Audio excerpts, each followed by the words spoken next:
আমি আমার বাবারে হারাইছি। গত জুম্মাতেও বাবার রোজার পাশে গেলাম, যাই ঘুরা ঘুরা দাদা হুজুরের কবর রোজাটা দেখলাম, আব্বা হুজুরেরটা দেখলাম গুরুস্থানের মাঝখানে। দেখে দেখে মনে মনে ভাবতেছি আব্বা কেমনে এখানে পড়ে রয়েছে,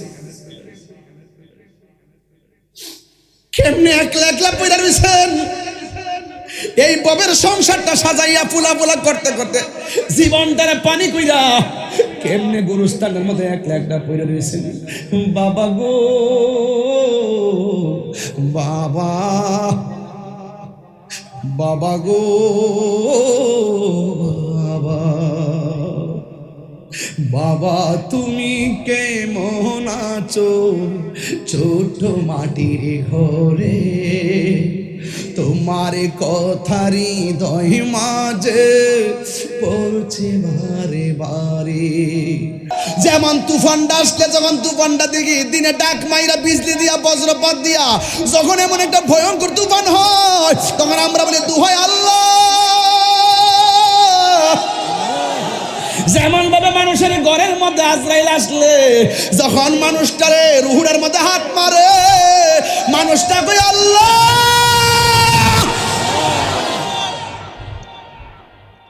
শেষ একটা ডাক মারে গো,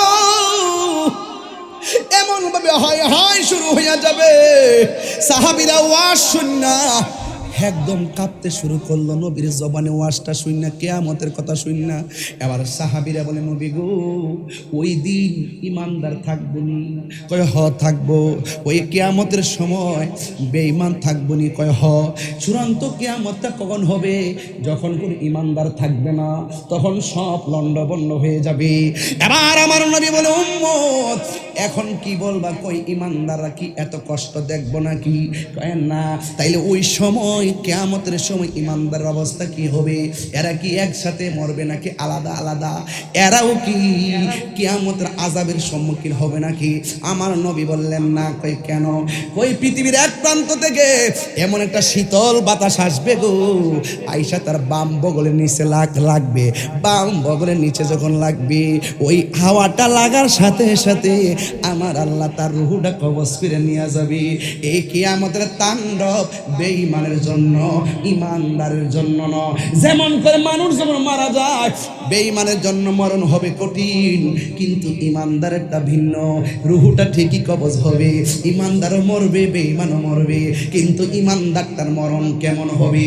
ওই মায়ের স্তন থেকে দুধ পান করতে করতে ইমানদার যেমনে ঘুমাইয়া যায়, এর সন্তান যেমনে ঘুমাইয়া যায়, কিন্তু ইমানদারের রূহটা যখন আজরাইল নিবে, ইমানদার এমন ভাবে ঘুমাইয়া যাবে গো, যারা পরিমাণ কোনো টের পাবে না, যারা পরিমাণ কোনো টের পাবে না, যারা পরিমাণ কোনো টের পাবে না, যারা পরিমাণ কোনো টের পাবে না। এমন মরণ আমি তাহির নসিব হইব নি, এমন মরণ আমার সরাসরি প্রেমিকের নসিব হইব নি। হ্যাঁ হইব রে বুবো, হইব। কোরআন দিয়া জীবনটারে সাজাও, সুন্নাত দিয়া জীবনটারে আলোকিত করো, মা বাবার কদমে পইরা যাও, হারাম খাইও না, হালাল খাও। দেখবা মরণের কালে চোখটার দিকে যদি চোখটারে যদি বাঁচায় রাখতে পারো, দেখবা মরণের কালে তোমার ঘরের সামনে নবী আইসা দাঁড়ায়। যদি তোমার জবানটারে ঠিক রাখতে পারো, দেখবা মরণের সময় তোমার জবান দিয়া কালিমা নসিব হইতাছে। হায় রে হায় রে হায় রে। এই জন্য যুবক দ্বারা হলো দুইটা, একটা হলো নেগেটিভ আর একটা পজিটিভ। আমার নবী আপনার নবী বলেন যখন পাহাড়গুলা উড়ে যাবে, তখন জমিনটা কাঁপতে শুরু করবে। কেমন? ইজাজুল জিলাতিল আরদু জিলজালাহা, যখন জমিন তার কম্পনে প্রকম্পিত হবে। ও আখরাজাতিল আরদু আসকালাহা, জমির নিচে কয়লার খনি, গ্যাসের খনি, তামার খনি, সব খনিগুলা বের হয়ে যাবে, স্বর্ণের খনি বের হয়ে যাবে। কিন্তু কোনো দিন ওই দিন সন্তান স্বর্ণের জন্য লোভ করবে না। তার একটাই কথা, কি হইল কি হইল, কি থেকে কি হয়ে গেল। কুল্লু মান আলাইহা ফান, সব লন্ড বন্ড হয়ে যাইতেছি। এখন পৃথিবীটা নাচতে পৃথিবীটা নাচতে শুরু করতেছে। মানুষ বলে ওয়াকালাল ইনসানু মালাহা, কি হইল কি হইল কি হইল কি হইল। আল্লাহর হাবিব, কিয়ামতের যে কম্পনটা শুরু হবে, আকাশটা যেইভাবে ফাটবে, জমিনটা যেইভাবে নাচবে, এই কম্পনটা কেমন হবে বুঝাইতে চাই। আমার নবী বলেন, ওই কিয়ামতের সময় যদি কোনো মহিলা ডেলিভারিতে থাকে, বাচ্চারা যদি 3 মাসের বাচ্চা হয়, এই জমিনটা নড়াচড়ার কারণে, কম্পনের কারণে এমনভাবে ঢেউ উঠবে, ভূমিকম্প, জমিনে কাঁপাকাঁপির কারণে 3 মাসের বাচ্চা ডেলিভারি হয়ে বাচ্চা বেরিয়ে যাবে, 4 মাসের বাচ্চা ডেলিভারি হয়ে যাবে, এমন জোরে নাচবো। 5 মাসের বাচ্চা ডেলিভারি হয়ে যাবে, 7 মাসের বাচ্চা ডেলিভারি হয়ে যাবে, 8 মাসের বাচ্চা ডেলিভারি হয়ে যাবে। এই কষ্টটা কেমন হবে আপনারা বুঝেন না। আজকে সরাসরি আম্মারে যে জিজ্ঞাসা করবেন, আম্মা তাহির যদি ডেলিভারির কথা কইলো, ডেলিভারিটা কেমন জিনিস? মা আপনারা জবাব দিব, পুত্রে আমি তোরে যেদিন পেটের মধ্যে রাখছিলাম, তুই আমার পেটের মধ্যে তাইকা 10 মাস তোর দিন যখন থেকে আল্লাহ তোরে হাত পা কবরে পেটের মধ্যে দিছে, সেই দিন থেকে আমার লাইতে ঘুম কাইরা নিছর, সেই দিন থেকে লাইতে আমার খাওন কাইরা নিছর। যখন আমি দরজা লাগাইয়া পাশের বাড়ির মহিলারা এসে বলছি, মা গো মনে হয় যেন আমার ডেলিভারির সময় হয়ে গেছে, ঘন্টার পর ঘন্টা তুই আমার পেটের মধ্যে লাইতে আমার বেহুশ বানায়া দিছ। এমন অনেক মা আছে ডেলিভারির সময়ে বাচ্চা প্রসব করার পরে বাচ্চা ওয়া ওয়া করে কান্দে, মায়ের কান্দন বন্ধ হয়ে যায়, বাচ্চা মুখটা নাড়ায়, মার মুখটা বন্ধ হয়ে যায়, ফুটফুটে বাচ্চা চোখ ঘুরায়া ঘুরায়া তাকায়, কিন্তু মার চোখ জীবনের জন্য বন্ধ হয়ে যায়। সরাসরি এমন তত্ত্ব আছে, ডেলিভারির পরে মা দুনিয়ার থেকে চলে যায়, প্রসব ব্যথাটা আর সহ্য করতে পারে না। সায়েন্টিস্ট বিজ্ঞানী বলতেছেন, চিকিৎসা শাস্ত্র বলতেছেন, যতটুকু ব্যথা হলে মানুষ মারা যায়, এর চাইতে কয়েক গুণ ব্যথা হয় মায়ের প্রসবের সময়। কেউ সহ্য ধারণ করতে পারে, কেউ না পারে দুনিয়া থেকে চলে যায়। এই জন্য আমার নবী ওই মায়েরদেরকে একটা শুভ সংবাদ দুনিয়াতে দিয়া গেছে, যদি কোনো মা ডেলিভারি কেসে মারা যায়, তাইলে আমার আল্লাহ ওই মহিলাটাকে কবুল, আমার আল্লাহ রাব্বুল আলামিন ওই মহিলাটাকে শহীদের মর্যাদা দান করে দেয়। জিহাদ HD media, the Islamic content creator. এই সরারছড়ের মাটি সুন্নিয়তের ঘাঁটি। সরারছড়ের মানুষ তারা দেশকে ভালোবাসে। সরারছড়ের মানুষ, বাজিতপুরের মানুষ সুন্নিয়তকে ভালোবাসে। বাজিতপুরের মানুষ সম্প্রীতিকে ভালোবাসে। বাজিতপুরের মানুষ দাঙ্গা হাঙ্গামা পছন্দ করে না। বাজিতপুরের মানুষ মারামারি কাটাকাটি পছন্দ করে না। বাজিতপুরের মানুষ বোমাবাজি পছন্দ করে না। এই জন্য বাজিতপুরের মানুষ অনেক ভদ্র সভ্য। আজকে আমরা কাজের মাধ্যমে তার প্রমাণ দিব ইনশাআল্লাহ। আমার ভাইয়েরা, আপনাদের খেদমতে আমার আরজ হলো, বলুন আমরা কি ইয়াজিদি না হুসাইনি? ইয়াজিদিরা হয় মুনাফিক, ইয়াজিদিরা হয় কি, আর হুসাইনিরা হয় ইমানদার। হুসাইনিরা হয় ইমানদার। আমরা দীর্ঘ স্বাধীনতার 53 বছর পর আমরা এই বাংলাদেশকে এখন বর্তমানে এই ক্রাইসিস মুভমেন্টে বোঝাতে সক্ষম হয়েছি, এই দেশে একমাত্র শান্তিপ্রিয় দল আহলুস সুন্নাত ওয়াল জামাত। আহলুস সুন্নাত ওয়াল জামাতকে দাবিয়ে রাখা যাবে না। আজকে আহলুস সুন্নাত ওয়াল জামাত কি বিচ্ছিন্ন নাকি ঐক্যবদ্ধ?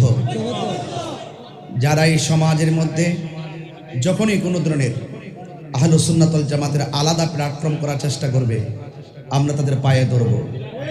আমরা পায়ে ধরে বলবো, আমরা দীর্ঘদিন বিচ্ছিন্ন ছিলাম, থাকার কারণে আমাদের অনেক ক্ষতি হয়ে গেছে, আর আমরা ক্ষতি করতে চাই না। আমরা এখন নিজেরাই সিদ্ধান্ত নিব, আমরা ঐক্যবদ্ধ থাকব। যেদিকে লড়ব একসাথে লড়ব, যেই দিকে যাব একসাথে যাব, যেই দিকে আমরা রাজনৈতিক সিদ্ধান্ত নিব আমরা ঐক্যবদ্ধভাবে সিদ্ধান্ত নিব। কারণ দিন শেষে কেউ আমাদের আপন না, সবাই যার যার স্বার্থের জন্য এতদিন আমাদেরকে ব্যবহার করেছে। আহলে সুন্নাতুল জামাত এখন ব্যবহারের মানুষ না, কথা বলেন ঠিক কিনা? এরা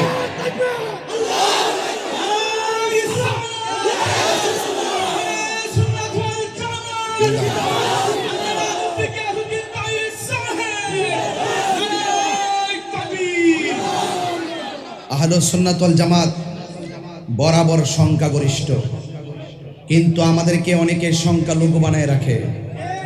প্রশাসনিকভাবে এবং রাষ্ট্রীয়ভাবে রাষ্ট্রীয় যে কোনো সিদ্ধান্ত থেকে আমাদেরকে মাইনাস করে রাখে। 90টা মাজার ভাঙ্গা হয়েছে, আমরা কি বিচার পেয়েছি? রাষ্ট্রীয় বিভিন্ন সুবিধা থেকে অনেক সবাই সুবিধা নেয়, আমরা কি সেই সুবিধা পেয়েছি? রাষ্ট্রের গুরুত্বপূর্ণ জীবন বিভিন্ন জায়গায় বিভিন্ন সিদ্ধান্তে অন্যরা করে, আমাদেরকে সেই সিদ্ধান্তে রাখে। তাহলে আর কি আমাদের কিছু বোঝার বাকি আছে? আর কি বোঝার বাকি আছে? এই জন্য আপনাদের সকলকে ঐক্যবদ্ধ থাকতে হবে। যখনই কোনো ডাক দেওয়া হবে ঐক্যবদ্ধ থাকবেন, হুসাইনি কাফেলা নিয়ে এগিয়ে যাবেন। আমরা দুনিয়ার এমপিগিরি দরকার নাই, আমাদের মন্ত্রীগিরি দরকার নাই, আমাদের বড় বড় চেয়ার দরকার নাই, আমাদের ডলারের দরকার নাই, আমাদের বান্ডেলের দরকার নাই। আমরা মদিনার আদর্শ এই দেশে প্রতিষ্ঠা করব, যে আদর্শের মধ্যে কোনো মারামারি থাকবে না, যে আদর্শের মধ্যে কোনো খুন খারাপি থাকবে না, যে আদর্শের মধ্যে কোনো চাঁদাবাজি থাকবে না, যে আদর্শের মধ্যে দুর্নীতি থাকবে না। হুসাইনি মুসলমান যারা ইমানি চেতনায় কাজ করবে তারা কখনো লাল চক্ষুকে ভয় পাবে না, কারণ আমাদের চোখের মধ্যে আছে মদিনাওয়ালার প্রেমের সবুজ গম্বুজের দৃশ্য। এই জন্য আপনাদের সকলকে বলবো ঐক্যবদ্ধ থাকতে হবে। আমি পায়ে ধরে বলছি আপনাদেরকে ঐক্যবদ্ধ থাকতে হবে। যদি ঐক্যবদ্ধ থাকেন দেখবেন ইনশাআল্লাহ রাষ্ট্রযন্ত্র এতদিন আমাদেরকে মাইনাস করে রেখেছে, রাষ্ট্র আমাদের কাছে আসতে বাধ্য হবে। আমাদেরকে বলতে হবে রাষ্ট্র কেমনে চলে, আপনারা বুদ্ধি দেন। শান্তিতে কিভাবে আপনারা শান্তি প্রতিষ্ঠা করেন, আপনারা এত বড় বিশাল গোষ্ঠী এইভাবে কিভাবে শান্তি লালন করেন, এই শান্তি ঘরে ঘরে পৌঁছাতে হলে কি করতে হবে আপনারা সুন্নিরা আমাদেরকে সিদ্ধান্ত দেন। এর বিনিময়ে কি করতে হবে? কি করতে হবে? কি করতে হবে? আমরা কাউকে মাইনাস করতে চাই না। আমরা জানি সব আমাদের দেশের নাগরিক, যে যে ধর্ম যে আদর্শ লালন করুক আমরা ম্যানেজের মাধ্যমে তাদেরকে বুকে টেনে নিব। আমরা হিন্দু খ্রিস্টান বৌদ্ধ মুসলিম এই দেশে বাস করছে, আমরা প্রত্যেকের ধর্ম শান্তিপ্রিয়ভাবে পালন করার জন্য আমরা সুরক্ষা দিব। কথা বলেন ঠিক কিনা? অন্য কোনো ধর্মের মানুষের উপর আমরা হস্তক্ষেপ করব না, এবং মানুষ এই বাংলাদেশের মানুষকে আলাদা করে আমরা তাদেরকে বিচ্ছিন্ন করে আমরা নিজের স্বার্থকে হাসিল করব না। আমি আপনি আমরাই বাংলাদেশ। কারা কারা বাংলাদেশ হাত তোলেন। আল্লাহু আকবার।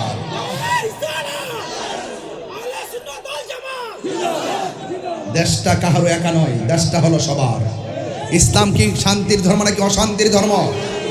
আসুন দেখি, এখানে লেখা আছে, এখানে লেখা আছে ইমাম হুসাইন রাদিয়াল্লাহু তাআলা আনহু সুন্নি মাদ্রাসা। এই ইমাম হুসাইন রাদিয়াল্লাহু তাআলা আনহু নামটা দেখে আমি আজকে আলোচনাটা সেদিকে নিয়ে নিব। আল্লাহ যেন আমাদের সকলকে আমল করার তৌফিক দান করে, বলুন আমিন। আপনারা বসতে হবে, নাহলে চলে যান, যান দাঁত থেকে দাঁড়াবেন না। আপনি চেয়ার নিয়ে বসেন। এই বাইরে চেয়ার দাও, বাইরে মুখগুলো চেয়ার দাও। কেউ দাঁড়াবেন না পিছনে, প্লিজ কেউ দাঁড়াবেন না, আমার পিছনে কেউ দাঁড়াবেন না। বলুন, হাজার হাজার মানুষ সামনে বসছে, আপনি পিছনে দাঁড়ালেন কেন? আপনি সামনে বসেন।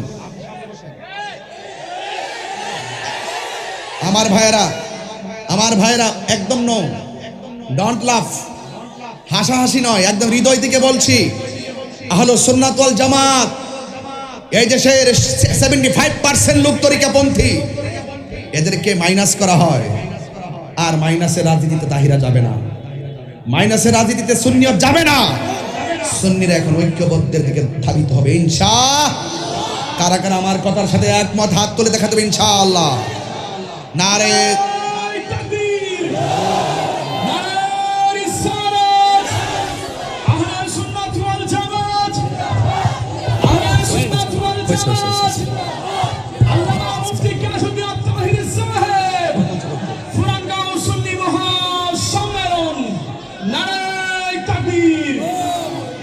সকল বলেন আলহামদুলিল্লাহ। সবাই খুশি তো ইনশাল্লাহ? এই গরমের মধ্যে খুশি, এই কষ্টের মধ্যে খুশি। এটার নাম হলো ঈদ। এটার নাম কি? আবার অনেক মৌলবীরা শুনতে পারে এটা কোন কিতাবে লেখছে ঈদ। এরা তো ঈদ বুঝে না। ঈদ মানে আনন্দ। ঈদ মানে কি? ঈদ মানে আনন্দ, এগুলো বুঝে না, দলিল খুঁজে এটা আবার কোন ঈদ, এটা হইলো ইমানের ঈদ। কথা কন্টেন্ট না বেটে ঠেলা ঠেলা ডেলি করেন না, এবার মিলেমিশে থাকেন। ধন্যবাদ জানাই প্রশাসনকে, যারা অত্যন্ত আন্তরিকতার সাথে স্বেচ্ছাসেবকের দায়িত্ব পালন করছেন।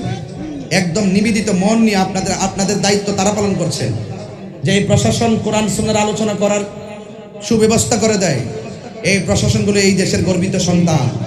কথা বলেন ঠিক কিনা বলেন? এগুলো আমরা কোট করব, নোট করব ইনশাআল্লাহ। এরাই হলো গর্বিত সন্তান। আলহামদুলিল্লাহ বলেন না কেন? আল্লাহ যেন আমাদের সবাইকে যেন কবুল করে, আমিন কন। সবাই মেহেরবানি করে, বেশি লম্বা করবো না, ঘন্টা খানেকের ভিতরে ওয়াজ ক্লোজ করবো, কিন্তু আদব রাখতে হবে। সবাই দুরূদ শরীফ পড়েন, আল্লাহুম্মা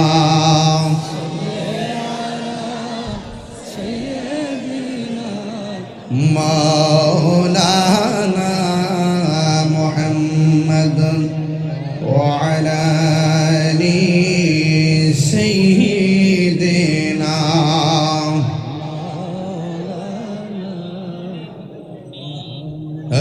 লা ইলাহা লা ইলাহা ইল্লাল্লাহ লা ইলাহা লা ইলাহা হাসবি রাব্বি জাল্লাল্লাহ মা ফি কলবি গায়রুল্লাহ। সুবহানাল্লাহ কোন রে আনুর মুহাম্মদ সাল্লাল্লাহু লা ইলাহা ইল্লাল্লাহ লা ইলাহা ইল্লাল্লাহ মুহাম্মাদুর রাসূলুল্লাহ সাল্লাল্লাহু আলাইহি ওয়াসাল্লাম। সকলে বলে আলহামদুলিল্লাহ। আল্লাহর হাবিব বলেছেন, তোমাদের জন্য আমি দুইটা জিনিস রেখে যাচ্ছি গো, একটা হলো কোরআন আর একটা হলো আমি নবীর সুন্নাহ। আরো বড় করে, কোরআনের মধ্যে কোনো সন্দেহ আছে? এখানে মাদ্রাসা মক্তব আছে না নাই? ছেলেগুলাকে ছোটবেলায় মক্তবে পাঠিয়ে দিবেন। আজকে ছোটবেলার ছাত্রগুলো মক্তব থেকে হারিয়ে গেছে, ওরা মক্তবে যায় না, কিন্ডার গার্ডেনে যায়।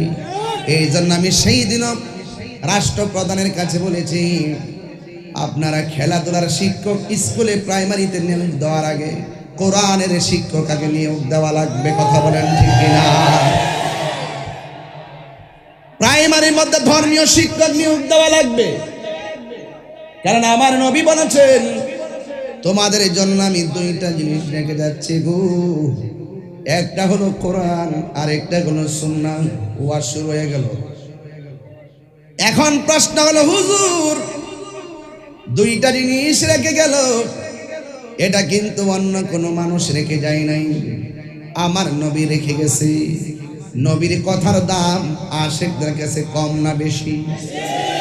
এই কোরআন এমন একটা কালাম, এই কোরআন এমন একটা গ্রন্থ, যে এই গ্রন্থের মধ্যে কোনো জাররা পরিমাণ সন্দেহ, আওয়াজটা আসতে হইল কেন রে বাবা, সন্দেহ। এই কোরআনটা কেমন? কয় যারা কোরআনুল কারীমের একটা অক্ষর তেলাওয়াত করবে, আল্লাহ রাব্বুল আলামিন তার আমল নামায় 10টা নেকি দান করে দিবে। এই কোরআনের মধ্যে এমন একটা সূরা, যে সূরাটার নাম সূরা ইখলাস। সুবহানাল্লাহ। যে সূরার নাম কি? সূরা ইখলাস, যেটা কুল হুয়াল্লাহু আহাদ। আল্লাহর হাবিব বলেন, ও পৃথিবীর মানুষ, সূরা ইখলাস যদি কেউ একবার মহব্বতে তেলাওয়াত করে, আমার আল্লাহ রাব্বুল আলামিন কোরআনের 3 ভাগের 1 ভাগ তেলাওয়াতের সওয়াব দান করে দেয়। এই কোরআনের কেউ যদি 2 বার সূরা ইখলাসটা তেলাওয়াত করে, আল্লাহ রাব্বুল আলামিন কোরআনের 3 ভাগের 2 ভাগ তেলাওয়াত করার সওয়াব দান করে। এরপরে আমার নবী বলেন, এই কোরআনের সূরা ইখলাসের যদি কেউ 3 বার কোরআন তেলাওয়াত করে, কেউ যদি সূরা ইখলাসটা 3 বার তেলাওয়াত করে, আল্লাহ রাব্বুল আলামিন গোটা কালামুল্লাহ তেলাওয়াতের সওয়াব দান করে দেয়। মা ফাতেমাতুজ জোহরা পাকে পাঞ্জাতনের সদস্য, আহলে বাইতের সদস্য, তিনি সব সময় ফজরের নামাজের পরে 10 বার সূরা ইখলাস পড়তেন। আল্লাহর হাবিব বলে, ফাতেমা তুমি কেন গো 10 বার সূরা ফাতিহা পড়ো? কোরআনে কি আর কোন সূরা নাই? প্রতিদিন ফজরের পরে 10 বার সূরা ইখলাস পড়ো, মাগরিবের নামাজের পরে 10 বার সূরা ইখলাস পড়ো। এই সূরাটার প্রতি তোমার এত নেশা কেন? মা ফাতেমা বলেন, নবী গো নেশা বুঝি না, এই সূরাটারে বড় ভালোবাসি। আর জোরে বলেন। এবার আমার নবী বলেন, ফাতেমা, ও ফাতেমা, তুমি যে ফজরের নামাজের পরে 10 বার সূরা ইখলাস পড়ো, মাগরিবের নামাজের পরে 10 বার সূরা ইখলাস পড়ো, কিয়ামত পর্যন্ত কেউ যদি এই আমলটা করে, তুমি ফাতেমার আমলটা করি, ও সরার চরা আম্মা, তোমার ঘরেই তো আমাদের জন্ম, ও মা, তোমার কুটির থেকেই তো লক্ষ লক্ষ কোটি কোটি সন্তান, তোমার একটু ভালো করে বলে দিয়ে যাই গো আম্মা, খবরদার মা ফাতেমা রঙে রঙিন হয়ে যান। ও সরাসরের মা গো, ও বাজিতপুরের মা, আমি শুনেছি পুরুষের চাইতে দ্বিগুণ মা বোনরা মাহফিল শুনতে আইছে, কিন্তু আমি একটা কথা কইয়া যাই, আপনি যদি মা ফাতেমার সঙ্গে যদি আপনি জান্নাতে থাকতে চান, আমার নবী আপনার নবী বলেন, কেউ যদি কিয়ামত পর্যন্ত মা ফাতেমার আমলটা করে, পুরুষ কিংবা মহিলা, ফজরের পরে 10 বার সূরা ইখলাস, 10 বার দুরূদ শরীফ, মাগরিবের নামাজের পর 10 বার সূরা ইখলাস, 10 বার দুরূদ শরীফ, কি যদি এই আমলটা করে গো, আমার নবী আপনার নবী বলেন, আমার আল্লাহ জান্নাতের ভিতরে তার জন্য একটা বিশাল বালাখানা বানায়া দিবে। এই জন্য আমার যুবক ভাইরা, আল্লাহ বলে, বন্ধু গো, আপনি বলে দিন আমি আল্লাহ এক। আল্লাহকে 2 জন না 1 জন। সেজদা পাওয়ার মালিককে। আল্লাহ ছাড়া কি কাউকে সেজদা করা যাবে? আমরা কি মাজারে গিয়ে সেজদা করি? এই জন্য যারা আমাদেরকে মাজার পূজারি বলে, এরা মিথ্যা মিথ্যা বলে বলে আমাদেরকে ট্যাগ দেয়। আসলে আমরা মাজার পূজা করি না গো, আমরা মাজার জিয়ারত করি। জিয়ারত করা হারাম না, জিয়ারত করা হলো সুন্নাতে রাসূল। চিৎকার মেরে বলেন না সুবহানাল্লাহ। এই জন্য আল্লাহ কই, বন্ধু আপনি বলে দিন, কুল জাস্ট ইউ সে, আপনি বলে দিন, দেখছেন নি আল্লাহ যে একজন, আল্লাহ নিজে কয় না, বন্ধুরে দিয়া বলাই। সুবহানাল্লাহ করে না রে, একটু আওয়াজ করেন আমার সাথে, ভালো লাগবে। আমার মাহফিলে আওয়াজ লাগে, কারণ আপনি যখন আল্লাহকে ডাক দিবেন, সুবহানাল্লাহ বলবেন, এতে আপনার লাভ হবে। আসমান এবং জমিনের ফাঁকা জায়গা সওয়াবে পরিপূর্ণ হয়ে যাবে। সবাই মিল্লা বলেন না সুবহানাল্লাহ। এই তো সুন্দর, এটাই হলো মাহফিলের সৌন্দর্য। এই বেলা জান্নাতের ফল, পুরো মাঠটা জান্নাতের বাগান। আর আপনি যখন সুবহানাল্লাহ, আলহামদুলিল্লাহ, আল্লাহু আকবার বলবেন, এই তাসবিহগুলো হলো জান্নাতের বাগানের ফল। এই জন্য আল্লাহ বলে, ও বন্ধু আপনি বলে দিন কুল হুয়াল্লাহু আহাদ। আল্লাহ কয় বন্ধু আপনি বলে দেন তিনি হলো সেই আল্লাহ যিনি এক, আল্লাহুস সামাদ, আল্লাহ হলো অমুখাপেক্ষী। আমি আপনি মুদিমালের দোকানে যাওয়া লাগে, আল্লাহর যাওয়া লাগে না। আমি কাপড় বানাইতে গেলে টেইলারের কাছে যাওয়া লাগে, আল্লাহর যাওয়া লাগে না। আল্লাহ কাহার কাছে যাইতে হয় না, আল্লাহ অমুখাপেক্ষী। আল্লাহ কাহার মুখাপেক্ষী নয়, দুনিয়ার সব মানুষ মুখাপেক্ষী। যাই যিনি অমুখাপেক্ষী তিনি হলো আমার আল্লাহ। লাম ইয়ালিদ ওয়া লাম ইউলাদ, আল্লাহকে কেউ জন্ম দেয় নাই, আল্লাহ কাহার ঘরে জন্মগ্রহণ করে নাই। ওয়া লাম ইয়াকুল লাহু কুফুয়ান আহাদ, আল্লাহর সমকক্ষ কেউ নাই। এই জন্য সবাই বাজিতপুরের বাবা জবানটা খুলে বলুন সেজদা পাওয়ার মালিককে, আরো মায়ার সুরে কন্যাকে। ওয়া ইলাহুকুম ইলাহু ওয়াহিদুন লা ইলাহা ইল্লাহু আর রহমানুর রহিম।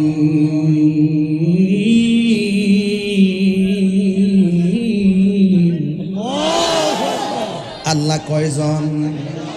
এই জন্য আমার যুবক ভাইয়েরা, আল্লাহ হলো একজন, কোরআনে আছে।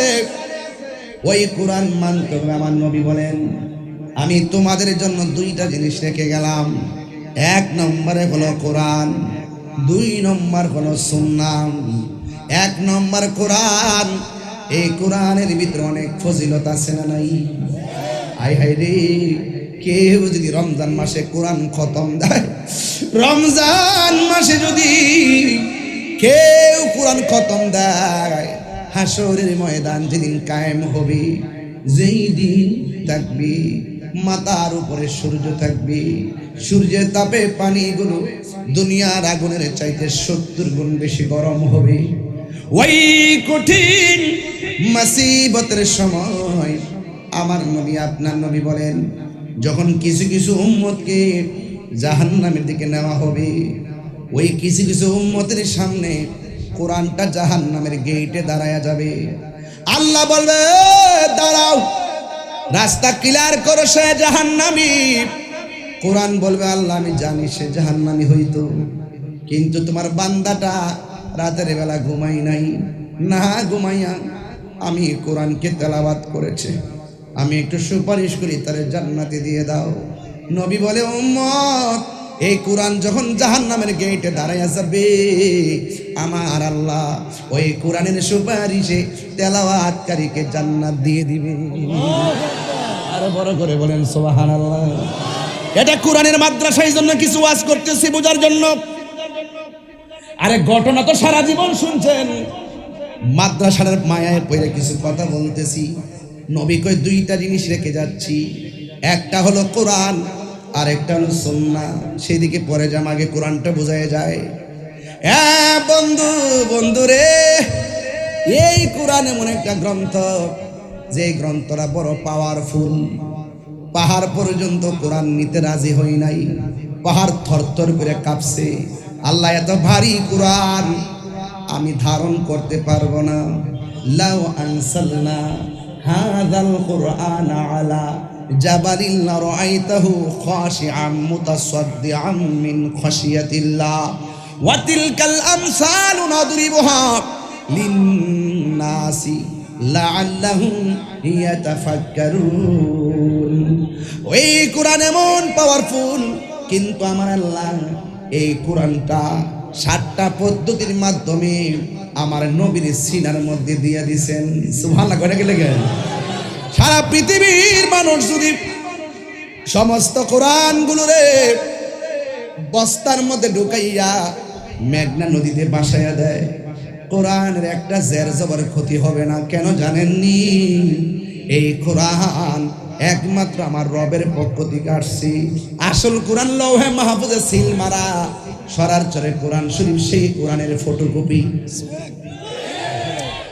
কিয়ামতের আগে এই পর্যন্ত আল্লাহ সব উড়াইয়া নিছে, রহমত উড়াইয়া নিছেন, বরকত উড়াইয়া নিছেন। আমার নবী বলেন 10টা জিনিস আল্লাহ উঠাই নিলে কিয়ামত হবে, এখন শুধু বাকি আছে কোরআন।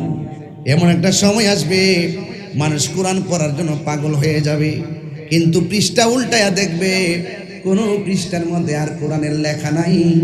যেদিন সেটা উঠাইয়া নিবে সেই দিন কিয়ামত হয়ে যাবে।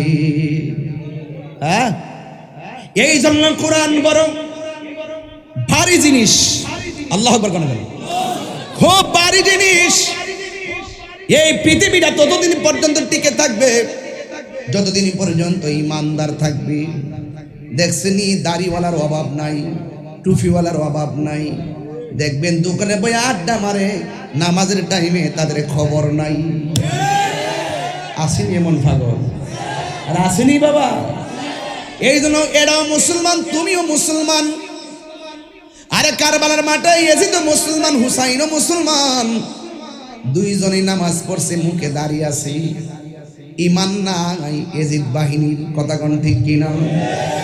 এই জন্য আমি আপনাদের কাছে বলে দিয়ে যাই, ইমানদার যতদিন পৃথিবীতে থাকবে, লা ইলাহা ইল্লাল্লাহু মুহাম্মাদুর রাসূলুল্লাহ সাল্লাল্লাহু আলাইহি ওয়াসাল্লাম। ঠিক কিনা রে বাবা? এই জন্য আমার নবী, আপনার নবীর উপরে এই কোরআনটা 7টা পদ্ধতির মাধ্যমে নাজিল হলো। আমার নবী এই কোরআনটার সিনার মধ্যে ধারণ করলেন। এই জন্য আমার আল্লাহ রাব্বুল আলামিন বলে দিয়েছেন, ইন্না নাহনু নাযালনা যিকরা ওয়া ইন্না লাহু লাহাফিজুন। আল্লাহ বলে, ও পৃথিবীর মানুষ, নিশ্চয় আমি আল্লাহ কোরআন নাজিল করেছি, এই কোরআন হেফাজতের দায়িত্ব আমি আল্লাহর হাতে রেখে দিয়েছি। এই জন্য কোরআন ধ্বংস হবে না, কোরআন ছিল, আছে এবং থাকবে। ঘোষণা কার? এই জন্য আমার নবী বলে, আমি তোমাদের কাছে 2টা জিনিস রেখে যাচ্ছি। একটা হলো কোরআন। এক আওয়াজ করে বলুন, কোরআনের ভিতরে নামাজের কথা আছে না নাই? তা আপনি দি মানলেন না। নবীকে কোরআন মানলে, সুন্নাহ মানলে সে পথভ্রষ্ট হবে না। এই কোরআনের ভিতরে নামাজের কথা আছে। অথচ আমি যখন এশার নামাজটা মসজিদে পড়াই, অনেক মানুষ দেখেছি মসজিদের পাশে ঘোরাঘুরি করলো। এ কিশোর বয়সের পোলাপান, তোমার বয়সটা নামাজের বয়স। যার বয়স 80 হয়ে গেছে তারে বলবেন সুন্দর করে রুকু দিতে পারে না। যার বয়স 70 হয়ে গেছে তারে বলবেন সেজদা ঠিক মতো দেন, কোরআনটা ঠিক মতো পড়েন, পড়তে পারে না। এই জন্য আমার নবী, আপনার নবী বলেছেন, যৌবনকালে যার ইবাদত বেশি হবে, ওই বার্ধক্যকালে যদিও কিছু আমল ছুটে যাবে, কিন্তু যৌবনকালের ইবাদতের জন্য আমার আল্লাহ তার মাথার মধ্যে হাশরের ময়দানে আরশ আজিমের ছায়া দিয়ে দিবে। আসলে এই জন্য যৌবন যার, যুদ্ধে যাওয়ার সময় তার। কথা বলেন না কেন? আল্লাহর হাবিব যখন তিনি সংগঠন করেছেন, যুবকদেরকে নিয়ে সংগঠন করেছেন, এই সংগঠনের নাম হলো হিলফুল ফুজুল, মানে শান্তি সংগঠন। এই জন্য নবী বলে, কোরআন যারা ধরবে তারা পথভ্রষ্ট হবে না। এই কোরআনের মধ্যে নামাজের কথা আছে, এরপর আমি নামাজ পড়ি না মানে কোরআন মানতে পারলাম না। রোজার কথা আছে, রোজা রাখি না মানে কোরআন ধরতে পারলাম না। হজের কথা আছে, হজ করি না, কোরআন ধরতে পারলাম না। জাকাতের কথা আছে, জাকাত দেই না, কোরআন মানতে পারলাম না। মা বাবার খেদমতের কথা আছে, মা বাবার খেদমত করি না মানে আমি কোরআন মানতে পারলাম না। পর্দার কথা আছে, আমি পর্দা করি না মানে কোরআন মানতে পারলাম না। সুদের কথা আছে, এরপর আমি সুদ ছাড়তে পারলাম না মানে কোরআন মানতে পারলাম না। ঘুষের কথা আছে, ঘুষ ছাড়তে পারলাম না মানে কোরআন মানতে পারলাম না। জেনা থেকে দূরে থাকার কথা আছে, আমি থাকতে পারলাম না মানে কোরআন মানতে পারলাম না। তাইলে যে ব্যক্তি হালালকে হালাল জানলো না, হারামকে হারাম জানলো না, সে কখনো মুমিন হতে পারে না। এই জন্য আমার নবী বলেছেন, ও উম্মত, তোমাদের মধ্যে যারা 2টা জিনিস ধরবে, একটা হলো কোরআন আর একটা হলো সুন্নাহ। এখন আমি কোরআনের উপরে আছি, কতক্ষণ ঠিক কিনা? এই কোরআনটা ভালো করে ধরতে হবে, মক্তবে পড়াইতে হবে। আপনি যে মনে করতেছেন আপনার সন্তানকে ইমাম হুসাইন রাদিয়াল্লাহু তাআলা মাদ্রাসায় না পড়াইলে কি হইব? আমার ছেলেরা আমি জানালার পড়ামো, প্যান্ট শার্ট পরাই আমি ইঞ্জিনিয়ার বানামো। আরে ওই ইঞ্জিনিয়ার হওয়ার পরেও মরা ইঞ্জিনিয়ার, যার অন্তরের ভিতরে কোরআনের আলো থাকবে না। কথা বলেন ঠিক কিনা? ওই মাওলানা হওয়ার পরেও ভিতরটা অন্ধকার, যদি কোরআন সে আমল না করে। কথা বলেন ঠিক কিনা? এই জন্য যুবক, এই মুহূর্তে যদি আমি দাঁড়া করাই, যদি বলি সূরা হুমাজা পড়ো, তোমার দাঁত ভেঙে যাবে। যদি বলি সূরা নসর পড়ো, তোমার দাঁত ভেঙে যাবে। হয়তো কোনো রকম বাংলা পড়তে পারবা, শুদ্ধ করে পড়তে পারবা না। শুদ্ধ করে না পড়লে গুনাহ হয়। কথা বলেন ঠিক কিনা? এই জন্য আমার হাজার হাজার আশিকিন জাকিরিন মুহিবিন পাগলের দল, এই কোরআন আমাদের সরার চর আছে না নাই? বাজিত পড়ে আছে না নাই? এখন প্রশ্ন হলো, হুজুর কোরআন তো সবাই পড়ে, কেউ কোরআন পড়ে গলার কণ্ঠের নিচে যায় না। না যাওয়ার কারণ আছে। আমার নবী আরেকটা হাদিস বলছে, আমি তোমাদের জন্য দুইটা জিনিস রেখে যাচ্ছি, একটা হলো কোরআন, আর একটা হলো আমার আহলে বায়ত। যার ভিতরে আহলে বায়তের প্রেম থাকবে না গো, জবান দিয়া যত কোরআন পড়ুক না কেন, জবান দিয়া যতই নামাজ পড়ুক না কেন, তার কোরআনের আয়াতের হাকিকত তার কণ্ঠের নিচে নামবে না। এরা লোক দেখানো মুসলমান, হাকিকতে ডলার খাইয়া কালার পাল্টাই।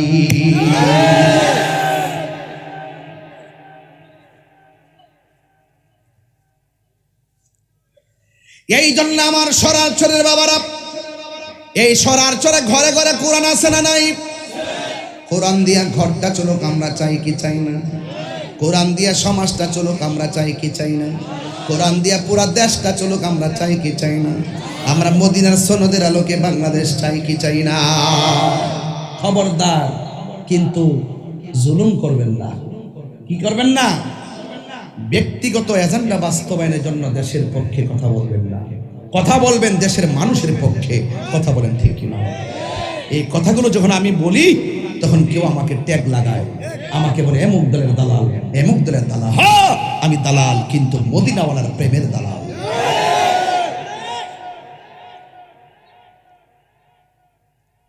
গভীর মনোযোগ।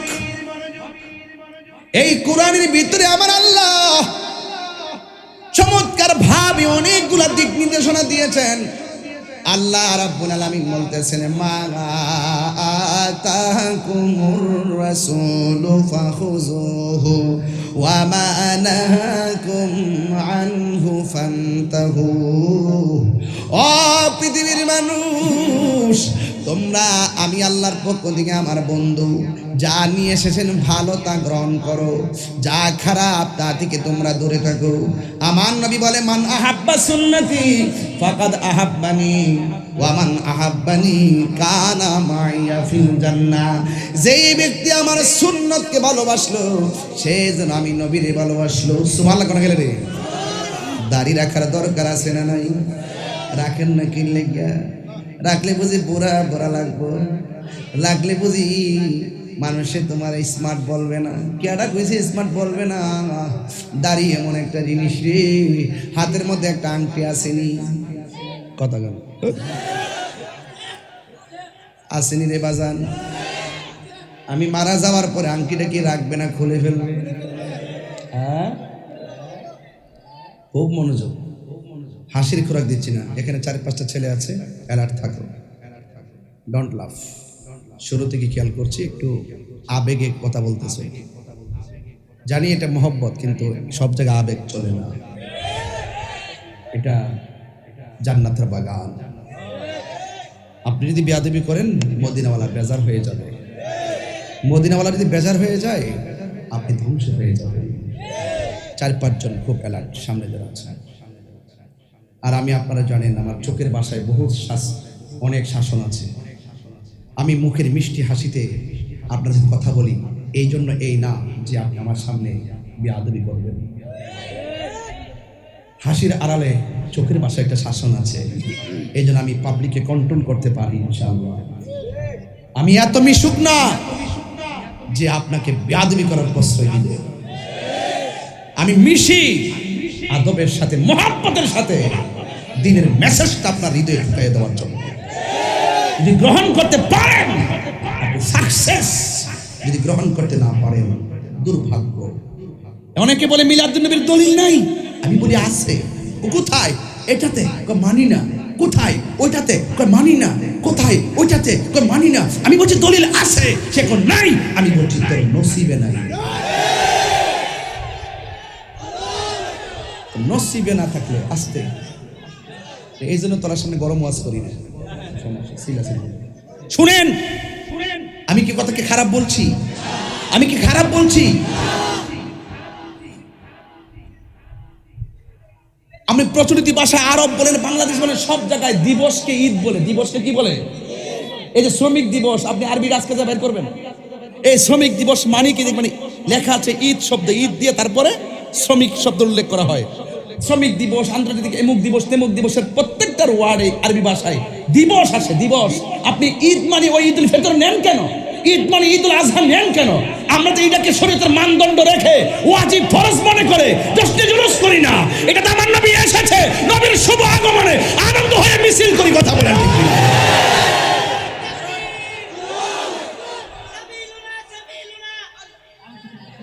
কি কইতেছ দাদা? নারী রিসালাত পাস না গেলে নারী রিসালাত যাস না। হ্যাঁ ফুলা ভাই, ঠিক আছে না? বুঝ লাগেছেন এখন ঠিক আছে, এখন কইছে মাশাআল্লাহ। বাবা সাবিল না চলে আর জিহাদ মানিস না। জিহাদ করবো ইসরায়েলের বিরুদ্ধে, ঠিক কেন কন?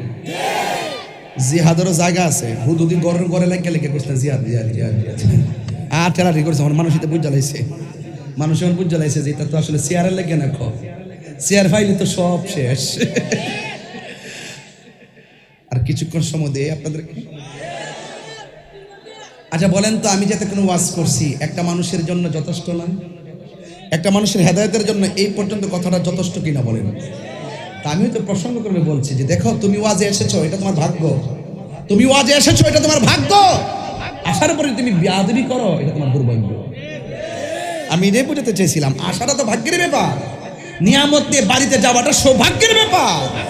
কিন্তু আসার পর আমাদের দেশে দেখবেন না, জুম্মার নামাজের পরে একটা কথা বলবো হুজুর, বলবো আলিম সাহেব, বলবো আমরা দেশের জুম্মার নামাজ যারা পরে দেখবেন, জুম্মার ফরজটা পড়ার পরে সব বাইরে জায়গা গুণা লইয়া বাইরে, গুণা কি লইয়া বাইরে।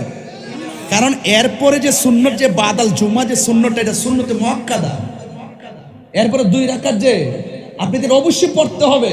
আপনি না পইরা দেখবেন ওই একটু আগে যায় ঢুকে খুতবাদের নামাজটা 2 রাকাত পরে বাইরে জায়গা, এটার নামই নাকি জুম্মা। আরে বাবা, আপনি আগে পরে 2 রাকাত 4 রাকাত, প্রথম কাবলা জুম্মা, পরে বাদল জুম্মা, আপনি এগুলো পড়বেন না, লাইন দিয়ে বাইরে যান গা। অনর্থক সময়টা কষ্ট করে গেছেন ভিতরে জুম্মার মসজিদে, এটা আপনার সৌভাগ্য। কিন্তু সবগুলো নামাজ তারতিবের সাথে আদায় না করে ফরজ পড়ার পরেই আপনি বেরিয়ে গেছেন, আপনি দুর্ভাগ্য। এটা সৌভাগ্য সবাই ধরে রাখতে পারে না। এই যে আমি আমার কথা বলি, আমি যে জায়গায় কথা বলি, যে স্টেজে কথা বলি, আমি তো প্রতি মান্থলি কয়েক কোটি লোকের সামনে কথা বলি। প্রতি মান্থলি কয়েক কোটি লোকের সামনে কথা বলি। আলহামদুলিল্লাহ, 2-3টা মাহফিল করি, কত হাজার হাজার মানুষ হয়, কত মানুষ ওয়াজ শুনে, আর অনলাইনের হিসাব নাই। আমি নিয়ামত পেয়েছি। এখন আমি যদি এখানে একটা প্যান্ট শার্ট পরে চলে আসি, আপনারা কি আমাকে গ্রহণ করবেন? আমি পেয়েছি এইভাবে, এই স্টেজটা আমি পেয়েছি এই ড্রেসে। আমি ইচ্ছে করলে, আমার কণ্ঠ আছে, আমি কথা বলতে পারি, আমার জোরে কথা বলতে পারি। বাট আমি যদি পাওয়ার পরে এখানে এসে যদি আমি মুখে যা মন চায় তাই বলি, যেটা কোরআন সুন্নাহর সঙ্গে যায় না, মানুষকে আমাকে গ্রহণ করবে? জুতাটা বাইরে আমাকে বের করে দিবে। এই জন্য আমি এটা পেয়েছি, আমি শুকরিয়া আদায় করি, আমি এটাকে ধরে রাখার চেষ্টা করি। আপনি মাহফিলে এসেছেন, আপনি জুমার নামাজে ঢুকেছেন, আপনি মুসলমান হয়েছেন, আপনি মুমিন হয়েছেন, কোরআনকে জেনেছেন, হাদিসকে জেনেছেন, ইজমাকে জেনেছেন, কিয়াসকে জেনেছেন, শরীয়তকে জেনেছেন, তরিকতকে জেনেছেন, হাকিকতকে জেনেছেন, মারিফতকে জেনেছেন, তাসাব্বুরকে জেনেছেন, তাসদিককে জেনেছেন, বায়ানকে জেনেছেন, বদিককে জেনেছেন, যত ইলম শুনেছেন সবকিছুকে নিজের জীবনে শুরু শেষ মৃত্যুর আগ পর্যন্ত ধরে রাখার নামই হলো সফলতা। কথা বলেন।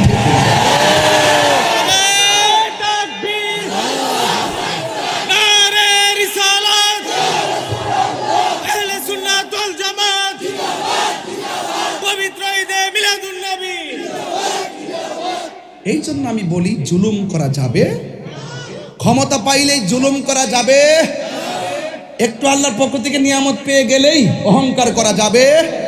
আমাদের মধ্যে তো অহংকার অনেক বেশি বেড়ে গেছে, ঠিক কেলে কোনো বাড়া? আমাদের তো অহংকার বেশি বেড়ে গেছে। অহংকার পতনের, সবাই যুবকরা বলো অহংকার পতনের। অহংকার করা যাবে, ধাক্কাধাক্কি করা যাবে, মুনাফিকি করা যাবে, গীবত করা যাবে, বহতান করা যাবে, পরনিন্দা করা যাবে, হিংসা করা যাবে, একজন আরেকজনকে ভালোবাসা, এটার নাম হলো ইসলাম। এটার নাম কি? এই জন্য রাসূল বলছেন আমি দুইটা জিনিস রেখে যাচ্ছি, একটা হলো কোরআন আর একটা হলো সুন্নাহ। এই দুইটা জিনিস যদি তোমরা ধরে রাখো কখনো পথভ্রষ্ট হবে, আরো যদি পথভ্রষ্ট হবে। এবার যুবকরা শোনেন, এই ছেলেরা কথা বলবো না। এবার আমার নবী আপনার নবী রহমাতুল লিল আলামিন বলে গো, মান আহাব্বা সুন্নতি ফাকাদ আহাব্বানি ওয়া মান আহাব্বানি কানা মাইয়া ফিল জান্নাহ। যে ব্যক্তি আমার সুন্নতকে ভালোবাসলো, আমি সুন্নতকে বলতে চাই আর একদিকে ঢুকছিলাম, এতক্ষণ কোরআন বুঝাইলাম। সুন্নতকে ধরে মানে হলো আমি মারা গেলে আংটি কি রাখবে, কথা আমার জুতাগুলা রাখবে, পাঞ্জাবিটা রাখবে, গায়ের মধ্যে গেঞ্জি রাখবে, পায়জামা রাখবে, লুঙ্গি রাখবে, কোনো কিছু রাখবে না, সব খুললে একটা সাদা কাপড় পরে দিব। কাপড়ের নামটা কি? আরো জোরে কম। আমার মরণের কতদিন বাকি আমি জানিলাম না গো আল্লাহ, মরণের কতদিন বাকি, আমার মরণের কতদিন বাকি আমি জানিলাম না গো আল্লাহ, কতদিন বাকি। আর আজরাইল আসিয়া যখন হস্তে দিবা ধরি, আজরাইল আসিয়া, এই গজল বইটা নিয়ে যান, 50 টাকা দিয়ে আমার একটা ছেলে নিয়ে আসছে, সে খেদমতটা করে। আর আজরাইল আসিয়া যখন হস্তে দিবা ধরি, তখন আমার মনা ভাই করবা লুকালুকি আমি জানিলাম না গো আল্লাহ, মরণের কত দিন বাকি, আমার মরণের কত দিন বাকি আমি জানিলাম না গো আল্লাহ, মরণের কত দিন বাকি। আর 40 দিনের আগে বাইরে মৌতের নিশানি, একটু সাউন্ডটা তুলে দেন। আর 40 দিনের আগে ভাইরে মৌতের নিশানি, যেই জায়গা যার মরণ লেখা সেই যাই গাছে মরে আমি জানিলাম না গো আল্লাহ, মরণের কত দিন বাকি, আমার মরণের কত দিন বাকি আমি জানিলাম না গো আল্লাহ, মরণের কত দিন বাকি, আমার মরণের আমি জানিলাম না গো আল্লাহ, মরণের কত দিন বাকি। জুড়ে জুড়ে গিয়ে আল্লাহু আকবার বলা যাবে না? হাই রে ও বাজিতপুরের বন্ধু, আগে বুঝাইলাম কোরআন, এরপরে ওয়াজ ধরলাম সুন্নাতে রাসূল। মারা যাওয়ার পরে ড্রেস সব খুলে ফেলবি, আংটিটা খুলে ফেলবি, ঘড়িটা খুলে ফেলবি। এখন যদি বুদ্ধি করে মুখের মধ্যে দাড়ি না রাখো, মনে করতেছ আমি বুদ্ধি করছি, মানুষ আমার সুন্দর কইব, দাড়ি না রাখলে মারা গেলে কি আলগা দাড়ি লাগাই দিলে কাম হইব। আর যদি দাড়িটা রাখতে পারো, গায়ের সব খুইল্লা ফেলে দিলেও এই সুন্নতটা মুখে থাকবে কি থাকবে না? এই জন্য বলছি সময় থাকতে সব চিনেন। সবচেয়ে বড় সেলিব্রেট হলো দাড়িওয়ালা, সবচেয়ে বড় সেলিব্রেট হলো কোরআনে হাফেজ, সবচেয়ে বড় সেলিব্রেট হলো আশিক রাসূল। এই জন্য সুন্নতকে আঁকড়ে ধরা লাগবে। যেই ব্যক্তি সুন্নতটারে আঁকড়ে ধরে রাখবে, এ যুবক, আমার নবী আপনার নবী রাহমাতুল লিল আলামিন বলেন, যখন মানুষ কবরের ভিতরে যাবে, সুবহানাল্লাহ কয় না রে। আর কি আপনাকে বলতাম, এত গরমের মধ্যে ওয়াজ শুনতেছেন, আমার তো পিছে একটা ফ্যান চলতেছে, হালকা বাতাস লাগতেছে, কিন্তু আপনাদের তো তাও নাই। এমন হতে পারে আপনাদের এই পসিনা, আপনাদের ঘাম এমন হতে পারে মিজানের পাল্লায় বাটকারা হয়ে যেতে পারে। আরে হাত তুলে বলেন না ইনশাআল্লাহ করেন না কেন? বাটকারা হতে পারে কি পারে না? আপনি সত্যের জন্য এক কদম হাঁটলে এক কদম সওয়াব, আপনি নামাজের জন্য এক কদম হাঁটলে এক কদম সওয়াব, আপনি ন্যায়ের কাছে এক কদম হাঁটলে এক কদম সওয়াব, আপনি মানুষকে এক কদম উপকার করতে গেলে সেটাই সওয়াব। কথা বলেন ঠিক কিনা? এতে কোনো সন্দেহ? আরো যারা সন্দেহ, গভীর মনোযোগ। এই মাদ্রাসার কথা বলছিলাম। আমার যুবক ভাইরা, আমার নবী আপনার নবী বলতেছেন, পৃথিবীর মানুষ যখন মানুষকে কবরের মধ্যে নামায় দেওয়া হয়, কবরের মধ্যে কি সাথে এমপি যাইব? হেড টুটলর সই না, হের সাথে যাইব, হের সাথে এ বুবার মধ্যে এমএ চাই দিস। আরে কিছু কস না, কয়া মরস না, মুখটা তো দিছে আল্লাহর হক তাদের করতে দিছে জন একটা ভালো ভালো কথা কয়া মরস না। কান্ডা জন দিছে ইচ্ছা ভালো কথা কয়া শূন্য শূন্য মরো বাবা। চোখ জন দিছে একটু ছায়া বালা দিকে ছায়া ছায়া মরো, আর ওই ব্রিজে গাড়ি দেখলো না, বুঝছো নি? যেভাবে ব্রিজে দাঁড়াইতে হবে না, 3 রাস্তার মোড়ের মধ্যে স্কুলটা ছুটি হইলে সব তত্ত্বে আমার কাছে আছে কয়ে দিয়েছি কথা বলছি। আমরা ফুলাফান্ডি করে, ফুলাফান্ডি ঠিক আছে রে সেটা। আচ্ছা, এই ফুলাফান্ডি যদি একদিন রাজি হয়ে যায় যে সরার সর্তিকা মাদক ইয়াবা ডেন্ডি ফেন্সি গাঞ্জা 24 ঘন্টার ভিতরে 24 হাত মাটির নিচে ঢুকাই দেবো, আমাদের ফুলাফান্ডি যদি রাজি হয়, এটাকে সম্ভব কি সম্ভব না? ফুলাফান পারে না আবার কি? তোমরা কাছে তো এখন বাংলাদেশ, ঠিক কি না বলো? কিন্তু অন্যায় করা যাবে, জুলুম করা যাবে, খবরদার খবরদার বলে দিলাম। এই জন্য হ্যাঁ তাকে রয়েছে এমনি কিছু লড়াচড়া কইর, বললাম হ্যাঁ এর টেনশনে আছে, টেনশন। আল্লাহু আকবার জোরে কর, ইয়া রাসূলুল্লাহ কর। এত শান্তিপ্রিয় ভাবে গরমের মধ্যে কন্ট্রোল করে ওয়াজ করতেছি, আপনাদের ধৈর্য দেখে তো আমি অবাক হয়ে যাচ্ছি। কথা কোন ঠিক কিনা? কয়টা বাজে? আরে সর্বনাশ, 8:40 বেজেছে। হ্যাঁ আরে 9:15 না? আচ্ছা শোনেন, শেষ করি আস্তে, জোশ উঠবো আর বছর শীতের বেলায় না, শীতের বেলা এটা কি ইত্যা শুনি না আমি হকান দেখে আওয়াজ করে এখন আল্লাহু আকবার কোন গেলে কেন? ইয়া রাসূলুল্লাহ কোন? তো একটু জবানটার হক আছে না নাই? আরে মুখটার হক আছে না নাই? কথা কস না গেলে দিলে সমস্যা আছে তো থাকলে ক যাক, এখন কইব মারহাবা জোরে কন। এই মাদ্রাসাটা যে আছে খুশি না বেজার? ছাত্র পাঠান দরকার আসেনি? ছাত্র দেওয়ার দরকার আসেনি? মুকুল ভাই না, মুকুল ভাই জানে কো জায়গা গা। আচ্ছা, এই লোকটা নিজে দাতা সদস্য, জায়গা দিচ্ছে, মাদ্রাসা করছে, অনেক কষ্ট করে করছে। আপনাদেরকে অনুরোধ করব, আমি এই প্রতিষ্ঠানটা এইভাবে দেখতে চাই না। আমি চাই এখানে ফাউন্ডেশন হবে এবং এখানে 2 তলা 3 তলা হবে, 1 তলার মধ্যে আমরা হুজুরদের জন্য রেস্ট হাউস হবে। সেখানে এসে উলামা একরাম সরাসরি আসলে যেন এখানে এসে বিশ্রাম নিতে পারে। কথা বলেন ঠিক কিনা?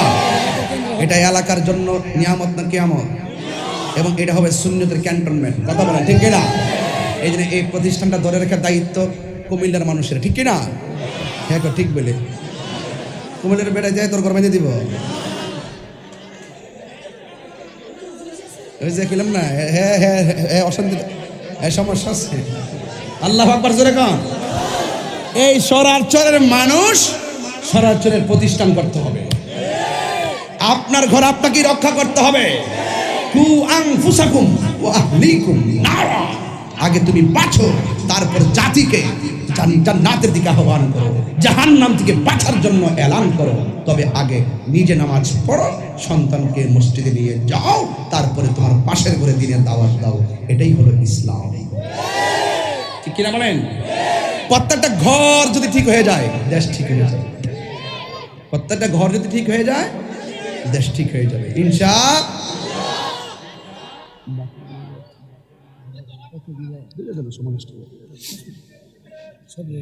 আচ্ছা আচ্ছা, আমার কিছু কথা, আমার কমিটিদের সাথে কিছু কমিটমেন্ট আছে, তো না হইলে আবার এরাও রাগ করবো।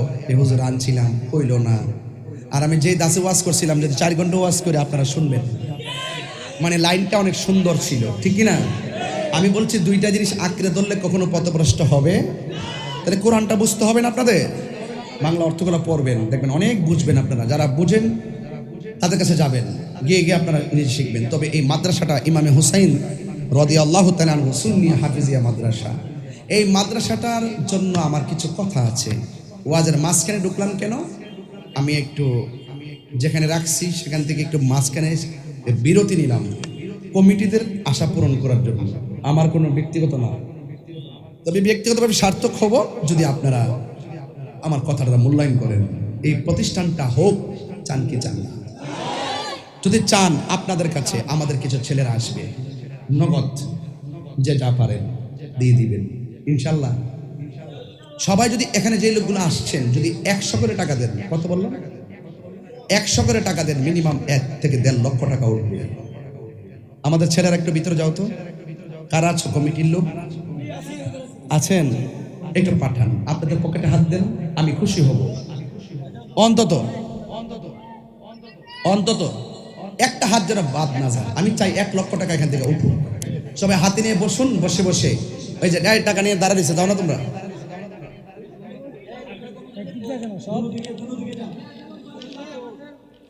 এই যে ব্যাগ নিয়ে আসছে মাশাআল্লাহ, দেন সবাই দেন। আমি আজকে টাকাটা গোট। ও ফেরেশতারা, জান্নাতের বাগান দেখা যায়, কিন্তু ফেরেশতারা বলবে তোমরা যদি কবরে সুন্দর করে উত্তর দিতে পারতা, জাহান্নামের বাগানটা পাইতা। যেহেতু উত্তর দিতে পারো না, জাহান্নামের আগুন আসতেছি। আবার কিছু কিছু মানুষ ডাক দিয়ে বলবে সামনে তাকাও, সামনে তাকাবে, ওই কি দেখো, কয় জাহান্নামের আগুন দেখতেছি। কয় আজকে যদি উত্তর তুমি দিয়েছো, উত্তর যদি না পারতা জাহান্নামের আগুন দেখতা। যেহেতু উত্তর দিয়েছো, আমার আল্লাহ তোমাদের জন্য জান্নাত থেকে জান্নাতের গালিচা পাঠাইতেছি। যখন জান্নাত থেকে গালিচা চলে আসবে গো, তখন কবরের ভিতরে বান্দা গালিচার মধ্যে শুয়ে যাবে। সরার চরে গুরুস্থান আছে না নাই? কথা বল, কোন দিকে? সামনে আছে, পিছনে আছে, ডাইনে আছে, বামে আছে। হ্যাঁ বন্ধু, চতুর্দিকে গুরুস্থান, কিন্তু আমরা গুরুস্থানের মানুষগুলা কেমন আছে জানি? অথচ টিনের ঘরে একটা ছিদ্র হয়ে গেলে ছিদ্রটা বন্ধ করা হয় যেন পানি ঘরের ভিতরে না পড়ে। আর সরার চরে গুরুস্থানে কবরবাসীর কবরের মধ্যে লাইন ধরে পানি ঢুকতেছে, হাড্ডি গুলো পানির মধ্যে ভাসতেছে। সেই দিনও দেখলাম একটা মানুষকে কবরে দেওয়ার পরে 3 দিন পরে তার কি হয় জানেননি?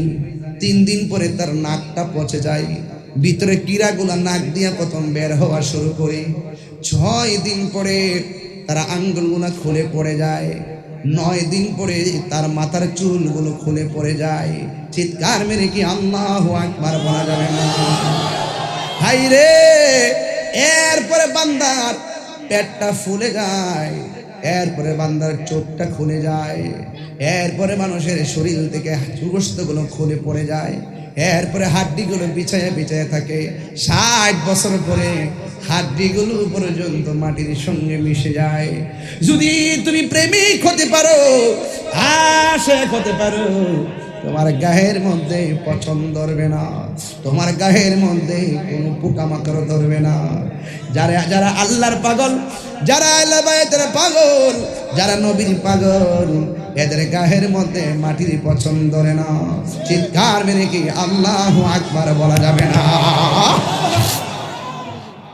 এই জন্য আমার নবী, আপনার নবী বলে, যারা প্রশ্নের উত্তর কবরে দিতে পারবে গো, ওই কবরের ভিতরে আল্লাহ জান্নাতের গালিচা পাঠিয়ে দিবি। জান্নাতের গালিচার মধ্যে সে শুয়ে যাবে। শুয়ে যাওয়ার পর ডান কাত হবে।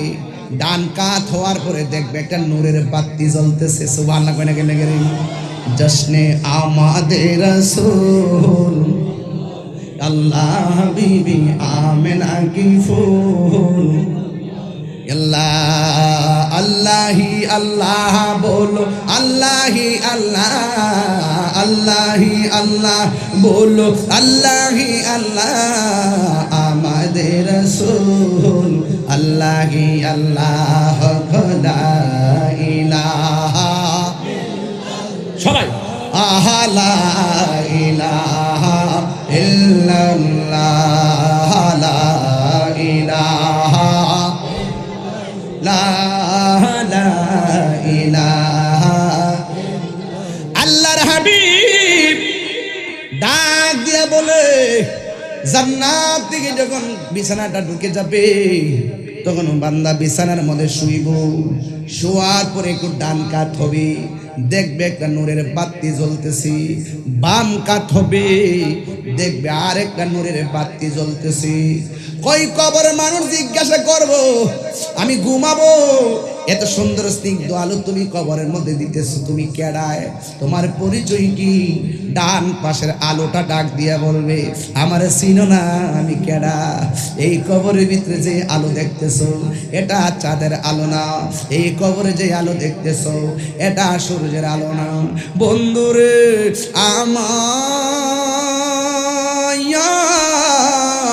ও সরার চরের বাবা, এবার আলো ডাক দিয়ে বলবে, আমি চাঁদের আলো না, সূর্যের আলো না, কোনো চুলার আলো না, দুনিয়ার কোনো কৃত্রিম আলো না রে। আমার আল্লাহ আলো বানায় পাঠাইছে। আমি কেডা জানুনি? আমি হইলাম তোমার দুনিয়ার কোরআন তেলাওয়াত। এই কোরআন কবরে আসেনি, আরে কথা কোন আসেনি। এর আগে বইলা গেছি, এই কোরআন হাসরের মধ্যে আপনার জন্য দাঁড়াইয়া যাবে। কোরআন যেখানে শান্তি সেখানে। কোরআন ধরা দরকার আসেনি। এরপরে বান্দা দেখবে বাম পাশে আর একটা নূরের আলো জ্বলতেছে। জিজ্ঞাসা করবে, তুমি কেডা গো? আমার কবরে তুমি আইসা আলো দিতেছো, কয় আমার চিনো না, আমি হইলাম তোমার দুনিয়ার নেক আমল। যখন কেউ নাই কবরে, আমার আল্লাহ আমলগুলোকে আলো বানায় পাঠাইছে আপনাকে আলো দেওয়ার জন্য। এই কবরের ভিতরে মানুষটা দুইটা আলো এমন ভাবে সির মতন গায়ের মধ্যে অ্যাটাক করবে, যেমন করে ঠান্ডা রুমটা ভালো হইলে বান্দার ঘুম এসে যায়।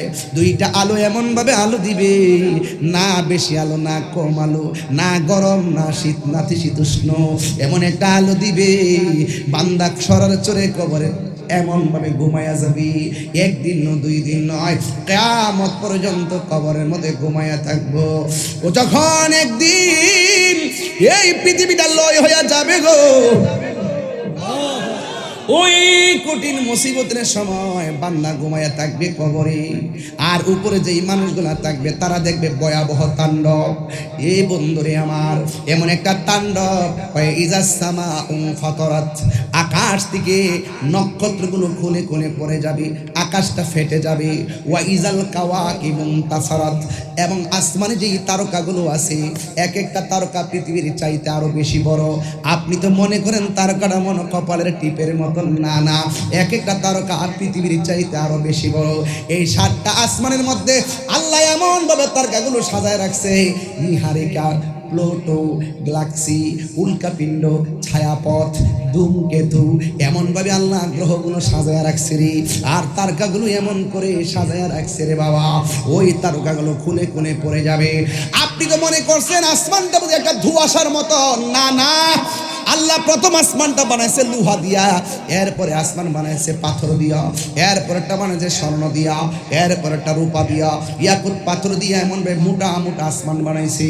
একটা আসমান থেকে আরেকটা আসমানের দূরত্ব হলো 500 বছর রাস্তা, একসাথে লাগাই নাই।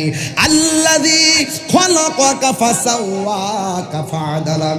আল্লাহ রাব্বুল আলামিন বলতেছেন আমি এই পৃথিবীটাকে সুন্দর করে সাজায় রাখছি। কিভাবে কয় আল্লাযী খালাকা সাবআ সামাওয়াতিন তিবাকা। আমি আল্লাহ আসমানটা বানাইলাম স্তরে স্তরে বানাইলাম, একটা আসমান থেকে আরেকটা আসমানের দূরত্ব 500 বছর রাস্তা। কিয়ামতের আগে ওই আসমানের মধ্যে আমি আল্লাহ দিয়ে তারকাগুলো লাগাইছি গো। ওই মানুষ যখন জিন্দা থাকবে ওই মানুষের উপরে তারকাগুলা খুলে খুলে পড়ে যাবে, আসমানটা ফেটে যাবে, টুকরা টুকরা হইয়া পড়ে যাবে, টুকরা টুকরা হইয়া পড়ে যাবে। ও বন্ধুরে আমার, শুধুমাত্র তাই নয়, কয় ওয়াইজাল বিহারু ফুজ্জিরাত। দুনিয়ার জমিনে নদী আছে, দুনিয়ার মধ্যে সাগর আছে, মহাসাগর আছে, নদী আছে, উপনদী আছে, খাল আছে, নাল আছে, পুকুর আছে, ডুবা আছে। এইগুলোর ভিতরে কিয়ামতের আগে এমন ভাবে সুনামি উঠবে গো, গাছের উপরে 40 হাত পানি উঠে যাবে, মা ঘরের উপরে 40 হাত পানি উঠে যাবে। ওই সময়টা বড় ভয়ানক হবে। শুধুমাত্র তাই নয়, এই পানি ওঠার আগে আল্লাহ জি ওয়াল জিবালা আওতাদা, আল্লাহ জমিনের মধ্যে পেরেক মারছে পাহাড় দিয়া। এই পাহাড়টা দিয়া পেরেক মারার কারণে জমিনটা শান্ত আছে। কিয়ামতের পূর্বে এই পাথরগুলো ওয়াতাকুনুল জিবালুকাল ইহনিল মানফুস, এই পাহাড়গুলো তুলার মতো উড়ে যাবে। তখন সরার চরে মানুষের অবস্থা কি হবে? আল্লাহ কোরআনে বলেন ইয়াউমা ইয়াকুনুন নাসু কাল ফারাশিল মাবসুস, মানুষগুলা ফরিং এর মতন সিটটা সিটটা মারকুল থেকে আলাদা হয়ে যাবে। কেউ উইরা যায় ইন্ডিয়া করবে, সেখান থেকে পাকিস্তান, সেখান থেকে সিঙ্গাপুর, সেখান থেকে লন্ডন। চোখের পলকে আপন বন্ধন ছিন্ন ভিন্ন হয়ে যাবে, আলাদা আলাদা হয়ে যাবে। সবার মুখের মধ্যে আল্লাহ কি হইতাছে কি হইতাছে, ওয়াকালাল ইনসানু মালাহা, কি হইতাছে কি হইতাছে। আকাশটা নাচতেছে কেন, জমিনটা নাচতেছে কেন, আসমানটা ফাটতেছে কেন, পানিগুলা উঠতেছে কেন? এমন ভাবে আল্লাহ একটা আওয়াজ হবে গো, যেমন তুফানটা আসলে যখন তুফানটা দেখি দিনে ডাক মাইরা বিজলি দিয়া বজ্রপাত দিয়া যখন এমন একটা ভয়ঙ্কর তুফান হয়, তখন আমরা বলি দুহাই আল্লাহ। যেমন ভাবে মানুষের ঘরের মধ্যে আজরাইল আসলে যখন মানুষটারে রুহুরের মধ্যে হাত মারে, মানুষটা কই আল্লাহ।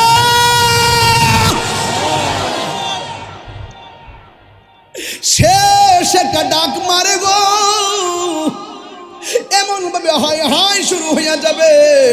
সাহাবীরা ওয়াজ শুননা একদম কাঁপতে শুরু করলো, নবীর জবানে ওয়াজটা শুননা, কিয়ামতের কথা শুননা। এবার সাহাবীরা বলে নবী গো, ওই দিন ইমানদার থাকবো নি? কয় হ থাকবো। ওই কিয়ামতের সময় বেঈমান থাকবো নি? কয় হ। চূড়ান্ত কিয়ামতটা কখন হবে? যখন কোন ইমানদার থাকবে না, তখন সব লন্ডভন্ড হয়ে যাবে। এবার আমার নবী বলে উম্মত এখন কি বলবা? কই ইমানদাররা কি এত কষ্ট দেখবো নাকি? কয় না। তাইলে ওই সময় কিয়ামতের সময় ইমানদারের অবস্থা কি হবে? এরা কি একসাথে মরবে নাকি আলাদা আলাদা? এরাও কি কিয়ামতের আযাবের সম্মুখীন হবে নাকি? আমার নবী বললেন না। কই কেন? কই পৃথিবীর এক প্রান্ত থেকে এমন একটা শীতল বাতাস আসবে গো, আইসা তার বাম বগলের নিচে লাগবে।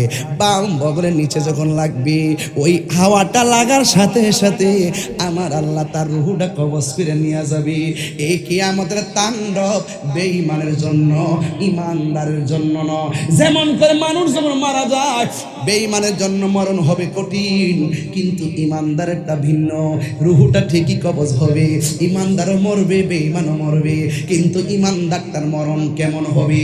ওই মায়ের স্তন থেকে দুধ পান করতে করতে ইমানদার যেমনে ঘুমাইয়া যায়, এর সন্তান যেমনে ঘুমাইয়া যায়, কিন্তু ইমানদারের রুহুটা যখন আজরাইল নিবে, ইমানদার এমন ভাবে ঘুমাইয়া যাবে গো, যারা পরিমাণ কোনো টের পাবে না, যারা পরিমাণ কোনো টের পাবে না। যারা পরিমাণ কোনো টের পাবে না, যারা পরিমাণ কোনো টের পাবে না। এমন মরণ আমি তাহির নসিব হইব নি, এমন মরণ আমার সরাসরি প্রেমিকের নসিব হইব নি। হ্যাঁ হইব রে বুবো, হইব। কোরআন দিয়া জীবনটারে সাজাও, সুন্নাত দিয়া জীবনটারে আলোকিত করো, মা বাবার কদমে পইরা যাও, হারাম খাইও না, হালাল খাও।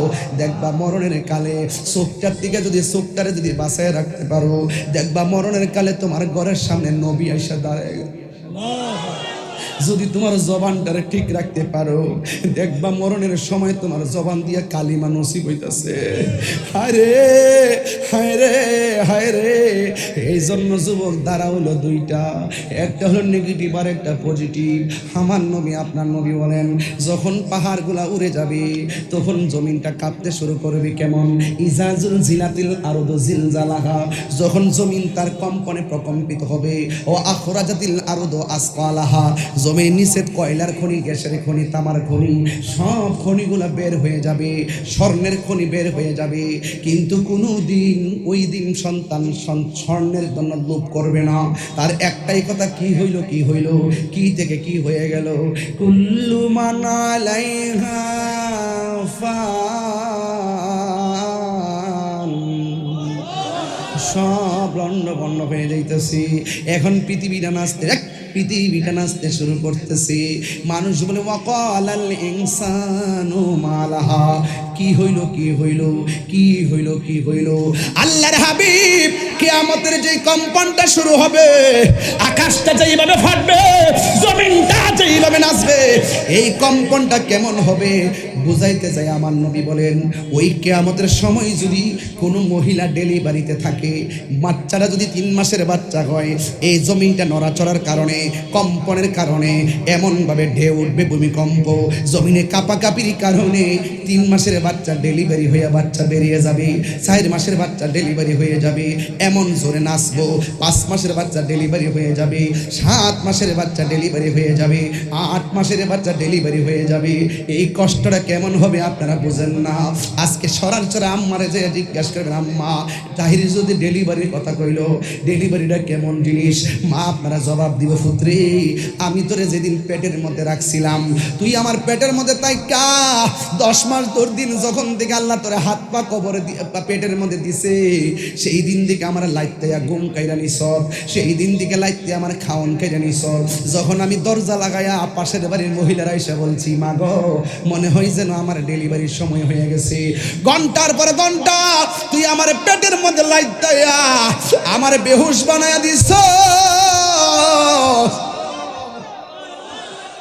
এমন অনেক মা আছে ডেলিভারির সময়ে বাচ্চা প্রসব করার পরে বাচ্চা ওয়া ওয়া করে কান্দে, মায়ের কান্দন বন্ধ হয়ে যায়, বাচ্চা মুখটা নাড়ায়, মার মুখটা বন্ধ হয়ে যায়, ফুটফুটে বাচ্চা চোখ ঘুরায়া ঘুরায়া তাকায়, কিন্তু মার চোখ জীবনের জন্য বন্ধ হয়ে যায়।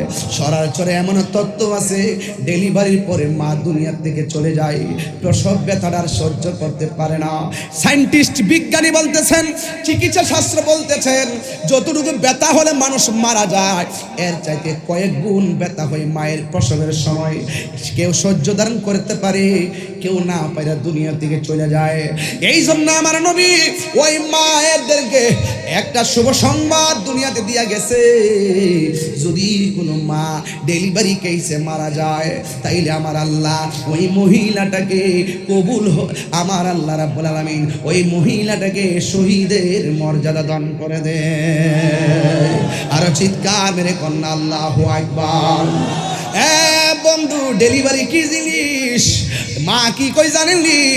অন্ধকার ঘরের মধ্যে মা কই জানেননি?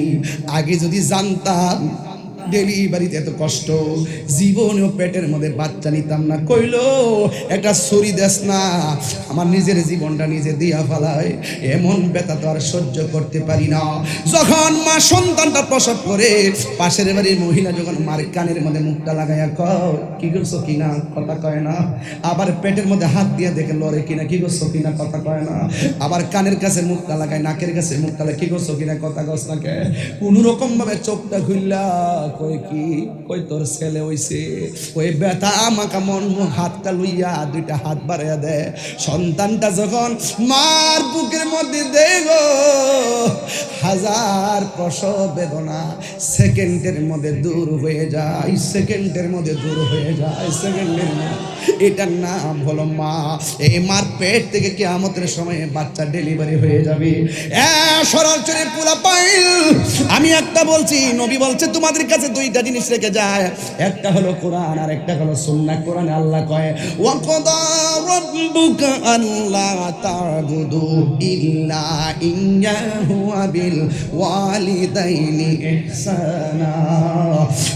পৃথিবীর মানুষ, আমি আল্লাহ ছাড়া কারো ইবাদত করবা না, কিন্তু মা বাবার সঙ্গে ভালো ব্যবহার করো।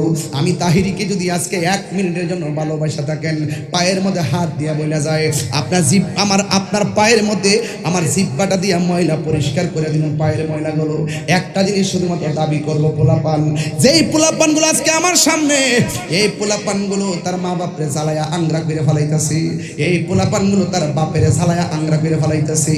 টিকটকের পাল্লায় পড়ে গেছে, মোবাইলের পাল্লায় পড়ে গেছে, বাইকের পাল্লায় পড়ে গেছে, বিদেশ যাওয়ার নেশা উঠে গেছে।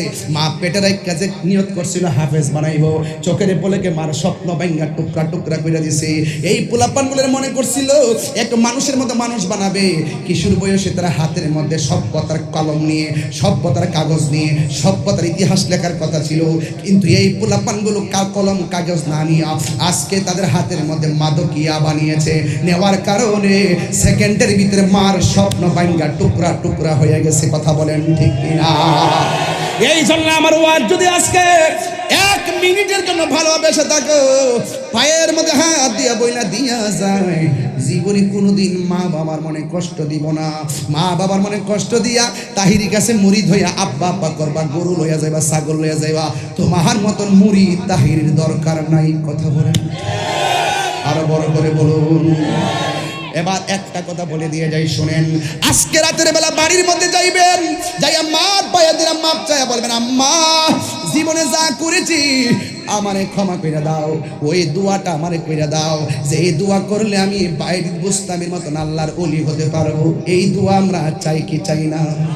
এই পৃথিবীর সবার দুয়ার মধ্যে স্বার্থ আছে, মা বাবার দুয়ার মধ্যে কোনো স্বার্থ নাই। আমি আমার বাবারে হারাইছি। গত জুম্মাতেও বাবার রোজার পাশে গেলাম, যাই ঘুরা ঘুরা দাদা হুজুরের খবর রোজাটা দেখলাম, আব্বা হুজুরেরটা দেখলাম, গুরুস্থানের মাঝখানে। দেখে দেখে মনে মনে ভাবতেছি আব্বা কেমনে এখানে পয়দা রয়েছে, কেমনে একলা একলা পয়দা রয়েছেন। এই ববের সংসারটা সাজাইয়া ফুলা ফুলা করতে করতে জীবনটারে পানি কইরা কেমনে গুরুস্থানের মধ্যে একলা একটা পয়দা রয়েছেন। বাবা গো বাবা, বাবা গো বাবা, বাবা তুমি কেমন আছো ছোট মাটির ঘরে, তোমার কথারি হৃদয় মাঝে পড়ছে বারে বারে। বাবা গো বাবা, বাবা গো বাবা, কত আদরে কত স্নেহ তোমার কাছে পেলাম, সব কিছু হারিয়ে আজকে নিঃস্ব হয়ে গেলাম। কত আদরে কত স্নেহ তোমার কাছে পেলাম, সব কিছু হারিয়ে আজকে নিঃস্ব হয়ে গেলাম। ভালোবাসি তোমায় বাবা, বুকটা যে যাইছি রে। ভালোবাসি তোমায় বাবা, বুকটা যে যাইছি রে তোমার কথারি হৃদয় মাঝে পড়ছে বারে বারে। বাবার চেহারা খেয়াল করেন, মার চেহারা খেয়াল করেন। জীবিত থাকলে তো নুরুন আলা নূর, মারা যাওয়ার মরে গেলেও খেয়াল করুন মা বাবার গুনাহ মাফ হবে। কত আদরে কত স্নেহ তোমার কাছে পেলাম, সব কিছু হারিয়ে আজকে নিঃস্ব হয়ে গেলাম। ভালোবাসি তোমায় বাবা, বুকটা যে যাইছি রে। ভালোবাসি তোমায় বাবা, বুকটা যে যাইছি রে। তোমার কথার হৃদয় মাঝে পড়ছে বারে বারে। বাবা গো বাবা, বাবা গো বাবা, দরজাটা খুলতে খেয়ে যাই ধোঁকা। বাবা বুঝি বলছে এলে নাকি খোকা। আমার কথা বলতেছি। দরজাটা খুলতে খেয়ে যাই ধোঁকা, বাবা বুঝি বলছে এলে নাকি খোকা। বুকের ভেতরটা নড়ে চড়ে ওঠে, চোখে বেয়ে জল নেমে আসে। শুধু মানে শুধু মানে শুধু মানে শুধু মানে এই সেই ঘর, এই সেই খাট, বিছানার পাশে আছে পানের বাটা, চশমাটা পড়ে আছে পাশে। শুধু মানে শুধু মানে শুধু মানে শুধু মানে। পায়ে হাত দিয়ে বললাম, তিনটা কথা বললো। কয়টা বলছি? 1 নম্বর 5 ওয়াক্ত নামাজ পড়তে, 2 মা বাবার খেদমত করতে, 3 নেশা করা যাবে। এই 3টা জিনিস কারা পালন করে? যারা আহলে বায়তের পাগল। যারা কার পাগল? আহলে বায়তের রাসূল সাল্লাল্লাহু আলাইহি সাল্লামের যারা পাগল। এই যুবক আমার দিকে তাকান, এখন সময়টা দোয়া কবুলের সময়। বলুন আল্লাহু আকবার। গুনার বোঝা মাথায় লয় আমরা কাঁদতেছি, কন্যা আল্লাহ। আরে গুনার বোঝা আমরা কাঁদতেছি, মাফ করে দাও মাহবুব আল্লাহ। এই বন্ধু নাই রে, বান্ধব না রে, সেই জায়গায় সেই জায়গার বন্ধু নই মুস্তাফা। এই যুবক, এই ছেলে, এই শোনো, এখন দোয়া করার সময়। তোমরা যদি মাহফিলের সিস্টেম না বুঝো, এই মুহূর্তে তো দোয়া করবেন মা বাবার জন্য। এখন তো সবার দিলটা নরম আছে, এখন তো আমাদের মনটা এই বাংলার জমিনে নয়। এই মুহূর্তে তো আমাদের চেহারাটা, চোখটা মায়ের চেহারার দিকে, আমাদের চোখটা বাবার চেহারা দিকে, আমাদের দিলটা মদিনাওয়ালার দিকে। কথা বলেন ঠিক না বেঠে? এখন আপনার নড়াচড়া করবেন না, প্লিজ প্লিজ বলুন আল্লাহু আকবার। এই আওয়াজের আরো বড় করবেন, আল্লাহু আকবার। নামাজ চাই কি চাই না? নেশা কি করবেন? বন্ধু হলো উত্তম সেই বন্ধু, যেই বন্ধু বন্ধুকে নেশা থেকে ফিরিয়ে এনে হাত ধরে মসজিদে নিয়ে যায়। কথা বলেন ঠিক? আর ওই বন্ধু আপনার বন্ধু না। দেখতেছেন যে আপনার পাশে কতগুলা 20-50 জন আপনার বন্ধুগুলা বন্ধু নয়, বন্ধু একজন বানাবেন। যেই বন্ধুকে ফোনটা দিলে আমার রক্ত লাগবে, সে নিজে রক্ত দেওয়ার জন্য প্রস্তুত। ঠিক কিনা বলেন? যেই বন্ধু একটা বানাবেন, যেই বন্ধু আজান দেওয়ার পর আপনাকে ফোন দিয়ে বলবে, দোস্ত আজান হয়েছে ফজরের, চলো মসজিদে যাই। আরে কথা বল না কেন? ঠিক কিনা বলেন? আপনি বলেন যে আপনার বন্ধুর অভাব নাই। কে বলছে আপনার বন্ধুর অভাব নাই? ফেসবুকে দেখেন না 5000 ফ্রেন্ড, একটা লেখা দিয়ে দেখেন 12 জন কমেন্টস করে না। কোনো আপন নাই। আপনার বাবা মারা গেলে একটা কমেন্ট, একটা স্ট্যাটাস দিবেন, 5,000 ফ্রেন্ড হলে কি হবে? সব মিলাইয়া 100 জন ইন্নালিল্লাহ লিখতো না। বোঝা গেল কেউ কারো আপন না। যিনি আপন আপন হবে তিনি সোনার মদিনা। কথা বলেন ঠিক কিনা? সোনার মদিনা বহু দূরে, কিন্তু মদিনাওয়ালা আমার অন্তরে। আছে না নাই? আছে না নাই?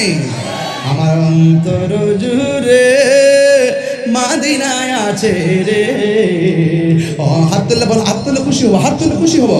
আমার অন্তর জুড়ে মদিনায় আছে রে। মদিনা মদিনা বলে জিকির করে রে। মদিনা মদিনা বলে জিকির করে রে। যে গিয়েছে একবার সোনার মদিনা, তাহার মনে আর কোনো দুঃখ রইল না। ঠিক না? যে গিয়েছে একবার সোনার মদিনা, তাহার মনে আর কোনো দুঃখ রইল না। তাহার মনে আর কোনো দুঃখ রইল না। আমার অন্তর জুড়ে মদিনায় আছে রে। অন্তর জুড়ে হাত তুলুন, হাত তুলুন, হাত তুলুন। আরে মদিনায় আছে রে। মদিনা মদিনা বলে জিকির করে রে। হাত নামান, হাত নামান, হাত নামান। শুনুন, মারহাবা কন, আরো জোরে আল্লাহু আকবার। আপনারা কি আমার প্রতি রাগ করেছেন? আমি কি কোরআন সুন্নাহ আর প্রয়োজনীয়তার বাহিরে একটা কথা বলেছি? আমাদের হেদায়েতের বাইরে কি একটা কথা বলেছি? এরপরে যদি সকালবেলা সরাসরি বাজারে কেউ আমার বদনাম করে বলবেন, বুঝবেন যে এই মাহফিল শুনেছে সবাই, কিন্তু তার নসিবে। আল্লাহ আমাদের সকল কবুল করুক, আমিন। দোয়া করে যাবেন, প্রমিস, প্রমিস। এখন দেখবো কে হাঁটেন, কে উঠেন, এটা আমি দেখব। দেখার আগে আমাদের কমিটি একটা কাগজ নিয়ে বসে আছেন কিছু আপনাদের নাম লিস্ট করার জন্য। এই মাদ্রাসাটাকে দেখেছি বিল্ডিং ফেটে গেছে, একটা কি এই ছেলে, এই দেখতেছি কিন্তু আল্লাহু আকবার। এই মাঠে যদি ওয়াদা ঠিক না থাকে, বাড়িতে গেলে কি করবা? ফজর আজান দিলে ঘুমাইবা? এই শুনেন, মাদ্রাসার ছাদ হবে, এটা কি খুশির খবর না?